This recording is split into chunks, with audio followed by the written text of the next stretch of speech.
Aplikasi ini cocok untuk kalian yang sedang menjalankan usaha kuliner, baik itu kafe, restoran maupun usaha kuliner lainnya. Jadi fitur dari aplikasi ini ada, yang pertama di sini ada take order, ada bahan baku. Jadi bahan baku ini akan mencatat semua bahan baku yang ada di usaha kalian. Nah, bahan baku ini nanti juga bisa dibuat resep dan komposisi yang ada di bagian menu ini. Nah, dari resep yang sudah dibuat nanti bisa dilakukan penjualan oleh take order oleh si waitersnya nanti di bagian ini. Nah, kemudian untuk mengupdate stok, untuk menambah stoknya nanti ada di bagian penerimaan barang ini ke gudang. Jadi nanti ada penerimaan, akan otomatis update stok ke stok gudang. Kemudian di bagian bawah di sini ada stok bahan baku, kemudian ada laporan-laporan, ada laporan penjualan harian, kemudian ada laporan pendapatan, laporan stok bahan baku, laporan penjualan. Sudah support juga dengan berbagai cabang. Jadi misalnya punya beberapa cabang bisa di cover oleh aplikasi ini. Dan juga user, aplikasi ini sudah multi user dan ada pengaturan menunya. Nah, kemudian untuk membuat di bagian waiters atau di bagian pelayan nanti ada menu tersendiri yaitu take order waiters.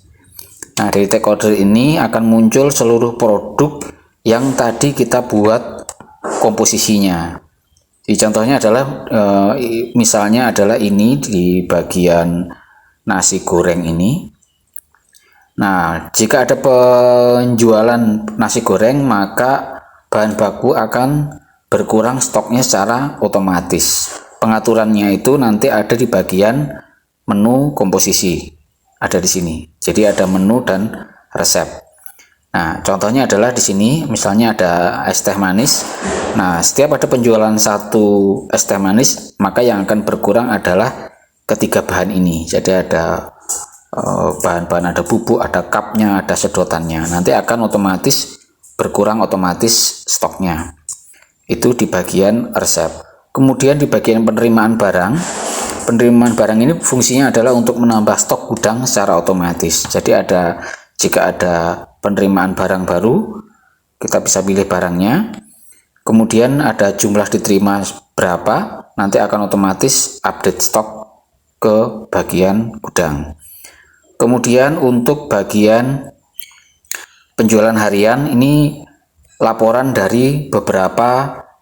Jadi kalau misalnya restoran kita atau kafe kita punya beberapa meja, di sini setiap meja sudah ada rekap dari setiap penjualannya hari ini. Jadi di sana misalnya di sini ada meja 1 223. Nah, detailnya tinggal kita klik, dia akan otomatis ada detail untuk yang meja 1 ordernya berapa aja. Terus kemudian di bagian penjualan sudah, di bagian laporan pendapatan. Laporan pendapatan ini dia juga per meja tadi ya, per meja.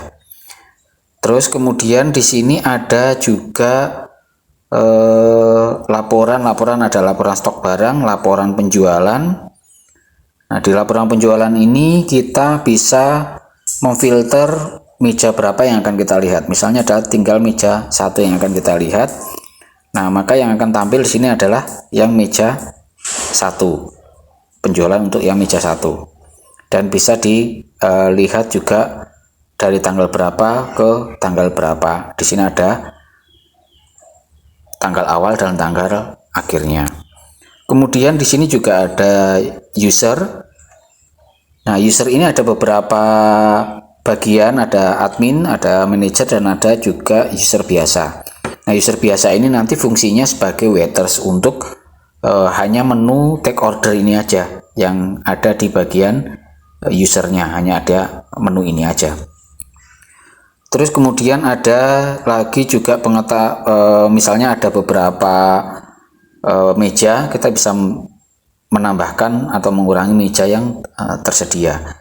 Kemudian juga ada laporan pendapatan dan juga laporan penjualan.